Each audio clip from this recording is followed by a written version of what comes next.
Thanks, everyone. It's great to see so many people still here with us today. First of all, I'd like to thank Isabella and the Simba Events team for the kind invitation to come out and speak to you all. It's my first time in China that I've traveled here. It was, and I managed to get down to the Bund yesterday and look across at the skyline in Shanghai. And it's quite interesting that we're holding an innovation forum in probably one of the most futuristic looking skylines I've ever seen. So that was really a good place to hold this today.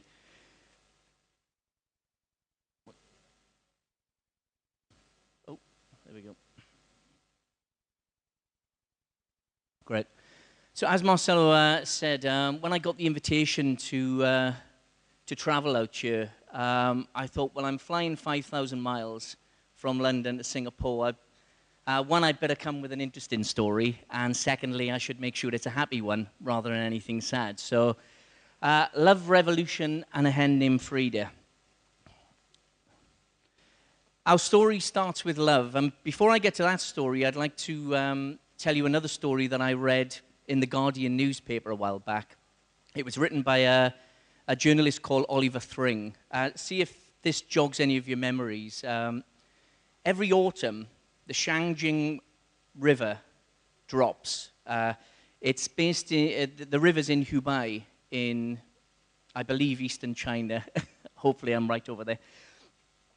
When it drops, all of the surrounding lakes turn into these very thick bogs. And what happens is every day, hundreds of men arrive in little boats to wade through these thick bogs. And what they're actually looking to do is to hand harvest a plant called the lotus root. Now, I'd never heard of the lotus root. I didn't know what it was used for. Apparently, it's a key ingredient in loads of Asian cuisine. The show, I don't know if any of you are familiar with where it came from, is A Bite of China. It isn't on TV in Europe or the UK yet, unfortunately. But what it is probably one of the most beautiful and fascinating food programs I've ever seen. And for any of you who haven't seen it, please watch it, because what it does, and we have a lot of food programs in the UK, what A Bite of China takes is it takes all of the emotive stories up from behind the people who create the ingredients, from the people who gather the harvest the ingredients, and tells you every little bit of detail and all of that emotion and love. And for me, it made me, one, want to come to China. That's why I'm here today. And also to just try more Chinese cuisine as well, and Asian cuisine, because it just gives you a start of kind of, there's such a level of interest behind each of the stories. It almost takes something as humble as a lotus root and turns it into something that you can love as an ingredient. So, a question. Why are brands loved or rejected in a blink of an eye? It's a good question. And when people are in front of the shelves and they're looking at your brands, there's a great quote by a famous artist called Paul Klee. He was an artist in the Bauhaus period in the mid-19th century. And he said, "One eye sees, the other feels." And I'll explain that a little bit for you. When we're looking at something, there is hundreds of cognitive connections being made in the brain, subconsciously, for what we're looking at. So we are seeing a color red. Our brain is saying, what is that linked with? For some people, it's linked with passion. For some people, it's linked with danger. For some people, it's linked with warmth. All of those little details are being made without you even thinking about them, by past experiences, past connections you have with your brain. Just to let you know, kind of, when we're talking about a blink of an eye,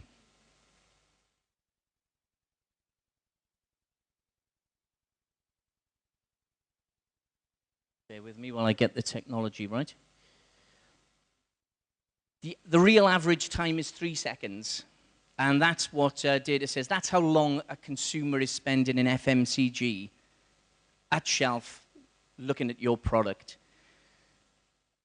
It's a very short period of time. The brand part of that 3 seconds is less than a second. So in a second, they've decided whether to choose you and engage with your brand or to move on to the next one. Just worth considering the next time you want to put a few more messages on pack and you're having a word with your design consultancy to do that. What is really interesting, whether you're a rocket scientist, whether you're a builder, whether you're a homemaker, whether you're a doctor or a lawyer, when people are standing in front of shelves, we're all the same. We all have the same desires and needs. We're looking for something to satisfy our hunger. We're looking for something to quench our thirst. We're looking for something to feed our family. And all of those desires and kind of needs can be answered, but they have to be answered with an emotional metaphor. Emotion sells in the world of brands. We say a brand isn't a brand at all unless it's got an emotive metaphor behind it. You're just selling a product. Now then, it'd be interesting to see if you were paying attention earlier. I've got a kind of similar chart to one Marcelo shared with us. This is an illustration. I'm going to give you back to that 3 seconds to find the green square. You got it? And hopefully, did you see the blue circles? Hands up, who was watching earlier on? A few people did. A few people didn't. It's a very good example of if your product is sitting next to that green square, it can look different.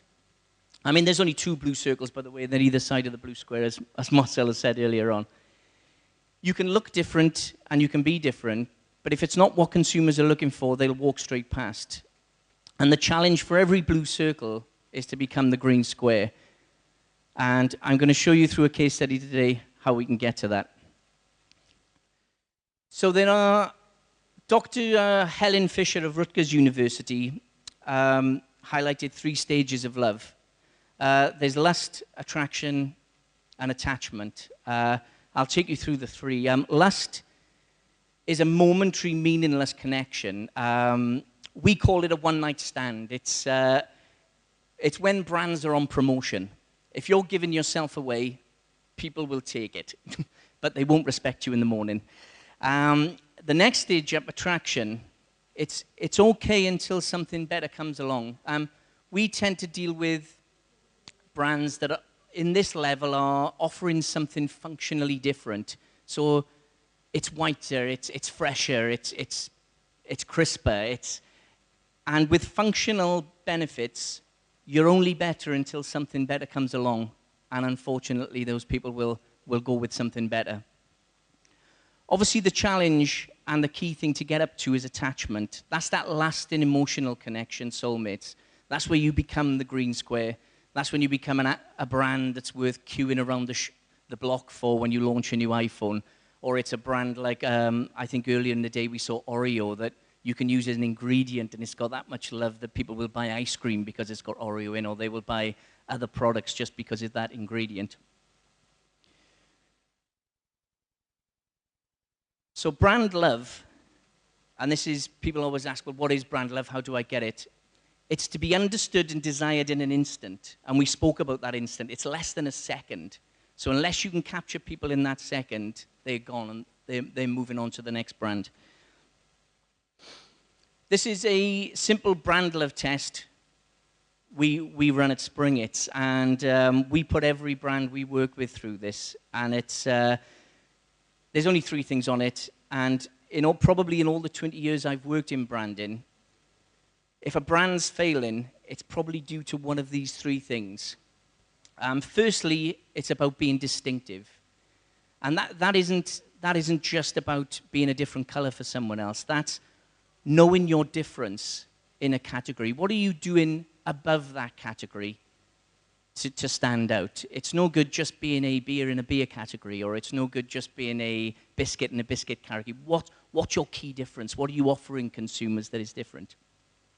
Secondly, grab attention. With the chart we just showed, there's a lot you can do to grab attention. You can do things with shape, with packaging, with color, with messages, with brand naming. But it's all about gaining that impact at point of exposure. And lastly, engage. It's no good grabbing attention. It's no good being distinctive unless you start to engage with consumers. And by engage, we mean actually telling them that compelling story. So back to our happy egg story, and I'm going to show you where we had to create brand love. This was it. Not a very inspiring looking shelf, as you probably agree. This very grey, green, soulless world. Grey was barn eggs, and green was free-range eggs. And Noble, who are the UK's largest egg supplier to retail, they supply all the top retailers, Tesco, Sainsbury's, Asda's, and so on. They came to us with a very simple brief. In fact, it was probably the simplest brief I've ever had in my career, because it was only 5 words. And it was, "We want an egg brand." And that was it. I turned the page over to see if there was any more, and there was nothing.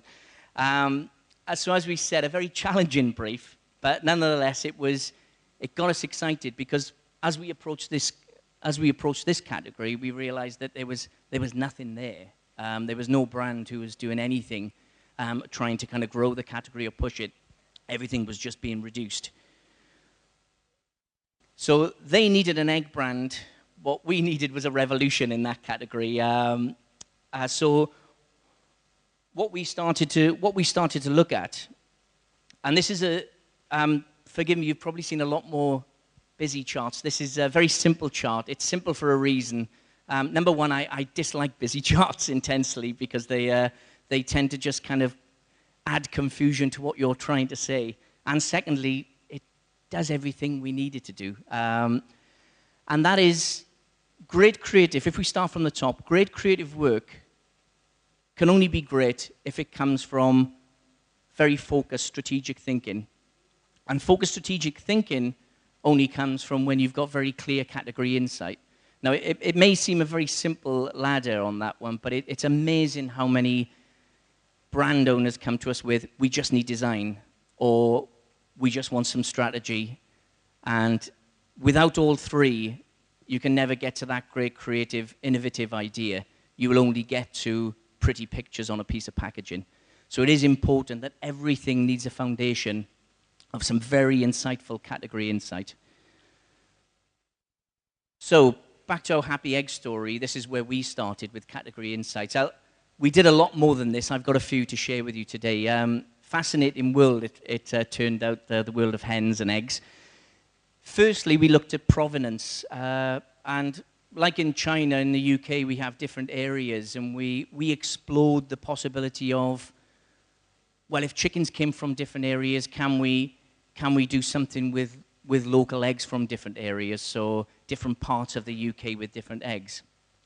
Breed was the next thing that we explored as well. Very interestingly, different breeds of chickens lay different colored eggs, lay different sized eggs. So we started to look at all of that. Does that make a difference to purchase? Feed, along the top, there was another very interesting one. And just to be probably a little crude at the moment, but hens are very fascinating creatures. Whatever you put in one end comes out of the other end. So take, for example, if you fed a chicken a protein-rich diet, you would get a protein-rich egg. If you fed a chicken an omega-3 rich diet, not only would it be good for the chicken, you'd get an omega-3 egg that would be good for you and your heart. So we started to look at those kind of innovations where we could actually change the product of an egg. We went through all of these and we researched all of these. What we found in the end, that we discovered a single insight that related to every egg consumer, which was like striking gold, I suppose, when you're trying to find something innovative in a category that already exists. And that was, I care, but it's all too hard. And let me explain that. In the UK at that time, we had a vast variety of different categories of eggs. We had caged eggs, barn eggs, we had free-range eggs, we had organic eggs, and we had lots of individual ones in between. Consumers were confused. They were approaching the category, they just felt, I don't know what to choose. I don't know what the difference is between organic and free-range. I don't know what the difference is between a barn and a caged egg.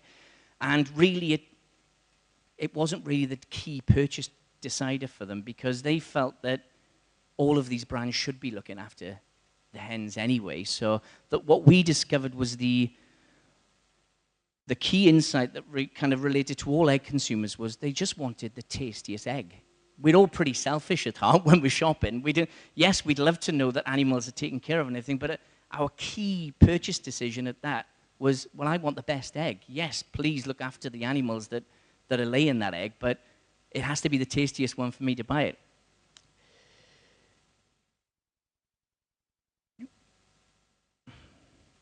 So we made it easier for consumers to do the right thing. And that was the one strategic insight we had. We said to them, look, we'll give you the best egg. And by the way, it's come from hens that are really well looked after. So by proxy, they could feel like they were doing their little bit for welfare. And I'll take you through the strategic part of the thinking of how we got to that. And again, this is a very interesting line. Focus on what makes you different, not the same as everyone else. When you're innovating, that's one of the key challenges. If you're going to innovate as a brand, it's got to be those differences that you bring to the category, not what makes you the same as everyone else. I think it's Rice and one of the 22 immutable laws of branding when they say the more you narrow the focus, a stronger a brand becomes. Well, this is our model of what we use when we do a brand. Now, I'm sure everyone in the room here today has worked with brand onions, brand pyramids, brand keys. I think there were some people from Unilever here, brand love keys. All of those different models. This is ours. It's a brand eye. I think it's the only difference it has is that there's less words on this than you'll find on most models. We use a brand eye because it's about focus. And that's the only reason we've called it an eye, really. You can probably see that most of the headings on there are the same as the ones you have: proposition, values, personality, and a soul in the center, which is essentially the brand essence. So for our happy egg story, our brand eye obviously became our brand egg. We wanted to personalize it for the brand. So the proposition we discovered was, and it's a very simple one, that the happiest hens lay the best eggs. Who wouldn't believe that? Who wouldn't believe a happy hen lays a tasty egg? It was a very simple proposition.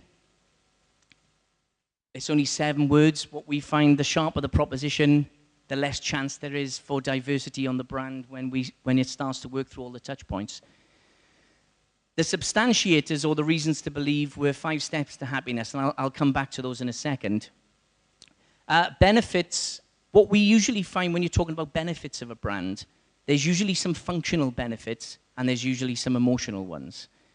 Now, what you can consider on that is, if you can combine those together, then you've got a real benefit for consumers. And if you think of the benefit as, that's what consumers get. That's the benefit of buying into your brand. So this one was, well, we'll just make you feel happier about buying eggs. It's a very simple benefit, but it was one that really resonated with consumers. The 2 outer parts of the egg here, the values and the personality. The values are more commonly now called beliefs, brand beliefs. What we're finding with brands, and especially as we move forward, these are starting to become very important for brands where consumers want a relationship with that brand and not just about a reason to believe. The values, it was very interesting when we worked on the Happy Eggs one, because we found the farmers who looked after the hens called the hens the girls. That's what he called them. And it was always the girls come first. So as part of this project, we answered a very age-old question of what came first, the chicken or the egg. Well, in Happy Eggs, it's always the chicken that came first. It's the hens. And personality. When we look at personality, brands often fall into a mistake of, if we were a celebrity, we would be X. We don't like to do that. Personality should be about you. And the best way of working on a brand personality is probably to work out the obstacles your personality needs to overcome. So in a world where no one was talking about free range, or no one's having any communication with consumers, our personality had to be engaging. We had to start a discussion with consumers. In a gray-green world, we had to be vibrant. We had to walk into the room and bring it to life. We had to kind of light up the room. And we had to do it with a sense of fun because everyone else was being very serious in the category. So that was our difference. We would do things, and we wouldn't be fickle about it, but we would do it in a warm and engaging way. And the soul was Hentopia. Obviously, once you've got all of that, our brand essence was Hentopia, a place where all hens are happy. Going back to the substantiators, the 5 steps to happiness, and for those of you who was wondering who Freeda was, this was the character we created for the brand. Her name was Freeda Rome. It's a play on words, free to roam. Hopefully that won't get too lost in translation. But she was our very own happy egg, and we happened to turn her into a hen, a cartoon hen. The 5 steps to happiness were very important because it ran through everything internally and externally. Everyone involved in the brand had to do. So, for example, the perfect environment. Happy Eggs has a team of people who work on the farms to make it the happiest place for hens. So they design activity kits for the hens. They design climbing frames for them. Some of the farmers sing to the hens. We have no scientific proof if that lays better eggs or not, but they seem to be happy. And also, they give them mud baths, which hens like. So everything that is done on there, they plant trees on the farms. They have more open space than any other brand. Everything they do is to ensure that the hen is as happy as it can be. Another interesting one on the 5 steps to happiness was give something back.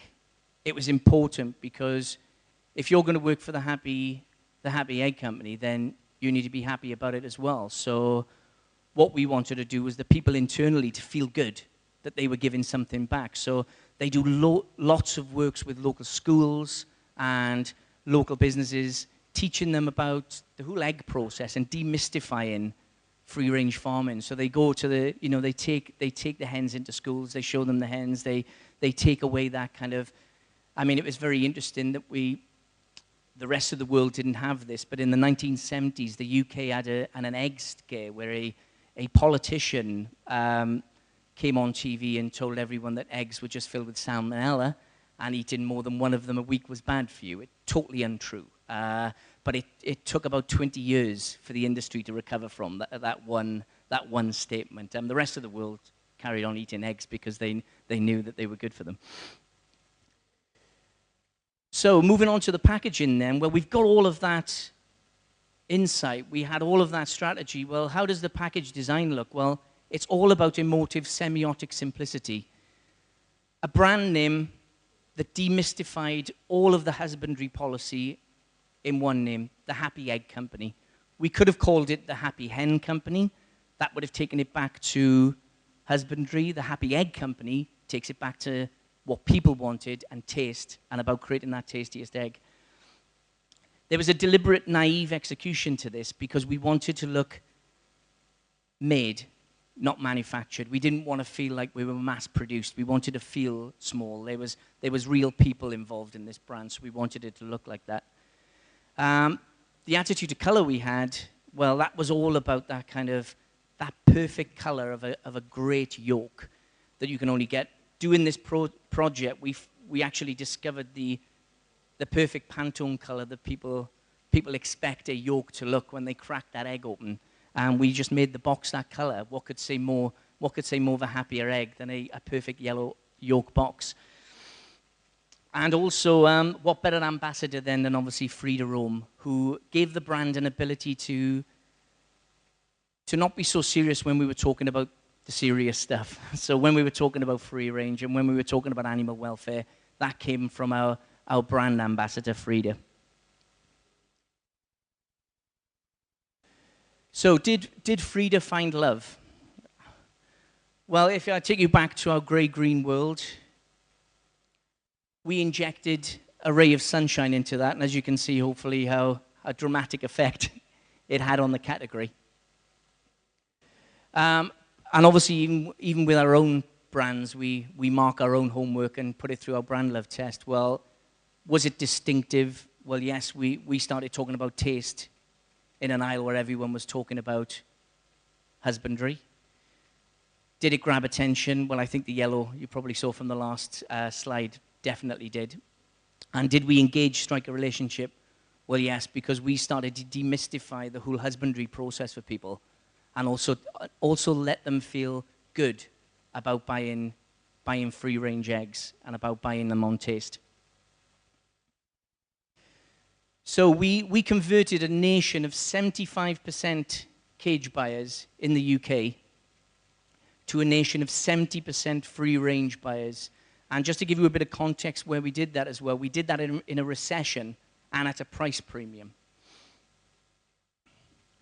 The brand got to 80 million GBP in 2 years. And we've just launched in California. It's a very interesting market, California, for eggs, because they are half the population of the UK, but they eat twice as many eggs. By the way, that's not how free-range hens are in California. They don't surf. If only they did, that would be a great story for us. But they are on farms. I think the interesting thing with the Californian one, they didn't have any free-range qualifications out there or anything. So the happy egg promise worked globally because it wasn't about free range. It was about happy, great tasting eggs. So that shows when you get the core essence right of a brand, it can transfer globally because those cultural semiotics we stepped outside of, and it allowed the brand to work across in California as well as the UK. And just in case you thought it was impossible to do again, and probably at the damage of Springetts sounding like we only design egg packs, but I'll show you a few more. We do a lot more. Noble came to us and they asked, could we do it again after the success of that? So we launched Posh Birds, which was gastro eggs. So it was all of the quail's eggs, duck's eggs, any eggs that could be used for more gastro cuisine fell under this brand. Another one we launched was Eggs for Soldiers. I'll have to explain this a little bit probably. In the UK, we have a very strange habit of cutting toasted bread into thin strips, which we call soldiers, and we dip into hard-boiled eggs. Hence the bread going into the egg for the medal. The great thing news about this brand is recently raised £1 million for the Help for Heroes, charity. And lastly, the one that won a Pent Awards last year, concept one, was Just Laid. We're still working with Noble to make this a reality because it has a few logistical problems, as you can imagine, of how Just Laid eggs can be. But what it shows that you can innovate structurally without changing structure, just with a great idea. Thanks very much.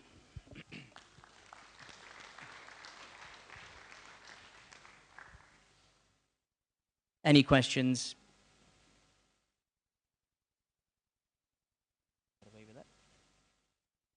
Paul, I have a question. Oh, okay. Thank you.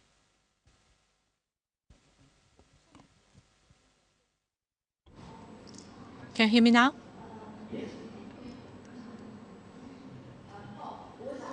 I have a question for you.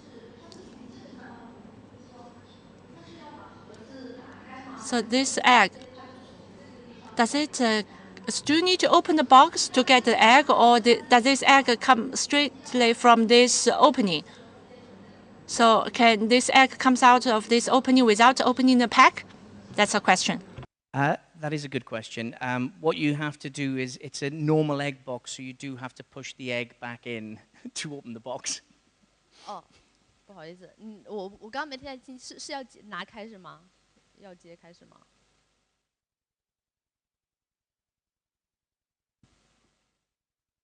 不好意思，那个我英文水平有限，所以那个他刚刚是说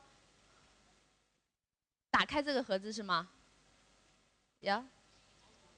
哦 ，OK，OK， 哦 ，OK， 好，谢谢。Thank you very much. When I see this package, so I saw the Pent Awards 2014, all of them. So I found this is such funny packaging, and so this is funny pack and also childish pack. And so I showed it to my little sister and to ask her opinion. Because normally in China, that in the shopping markets, we also see those green and the gray word. And my little sister found this great fun. And she asked me this question, where does the egg come out? Straight from this opening? Or so do we still need to open the pack? So she gave me the idea that why this egg cannot drop straightly out of this opening. So this is like that this hen is laying eggs. So I think that my little sister is really creative. Do you agree to her? Definitely. I think let her give us her name. She looks like she got a good job in brand design growing up. I think the interesting thing that you mentioned was humor and, you know, a childlike humor. I think it's something a lot of brand owners are scared of when we speak to them about using humor in design. It feels one of those taboo subjects. I mean, we always use a good example of why Unilever would buy Ben and Jerry's. Yeah. You know, I think it's not because they can't make good ice cream. They make some of the best ice cream in the world, but it's because they can't have that naive humor of, you know, two crazy guys who are in a shed making ice cream. And I think that it's very interestingly when you're talking about emotive cues in branding, humor, as we know, as an emotion, is a hugely strong emotion. I mean, and it's probably been used in advertising stronger over the years than it has in packaging. And we don't see that there should be any separation in that. If it can do it right, then humor can be just as strong on a piece of packaging, as long as you make sure you get those kind of emotive triggers right. Thank you very much, Paul. So I will bring your comments to my little sister. So if you do have this pack that had the egg come straight out of this opening, that you need to report her.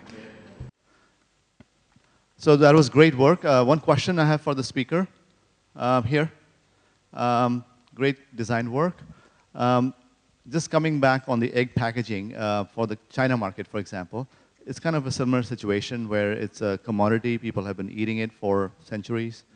So if you were to do the similar work for China, where the market is a little bit more functional in nature, where people give a lot of importance to functional ingredients and benefits, how would you kind of approach that for a market like China, using your experience from the UK, recognizing that the markets are completely different? I think it's interesting you talk, and when you speak about the market being different, I think we'd go back to then and say, well, emotively, if we can get to that level, then it's not, because I think, and that's the problem. I think the problem with a lot of brands is that functionally, when they start to do anything new innovation, it's a lot of the time it's from a functional purpose. So it's a new piece of structural packaging, or it's a new improved recipe, or it's a new type of product. Well, what we find in the UK, and I'm sure it's the same in Asia here, is that the retail people are very adept at copying functional attributes. In fact, they'll come and ask you to make them for them most of the time. And if you stay at that functional level, then you're only going to be, as I discussed earlier on, as soon as someone better functionally comes along, all of your consumers will jump to them. So we would say it's key to tap into an emotive feel for your brand. So unless you've got that love for a brand, then consumers are just going to only be with you until something better comes along. So I know there's a tendency to think the market is functional, but as A Bite of China and shows like that, you know, there's a huge passion for cooking in the Asian culture, and I think there's probably more emotive kind of language in Asian culture and cuisine than it is in UK. So if we can do it in the UK, we could definitely do it in here in China, I believe.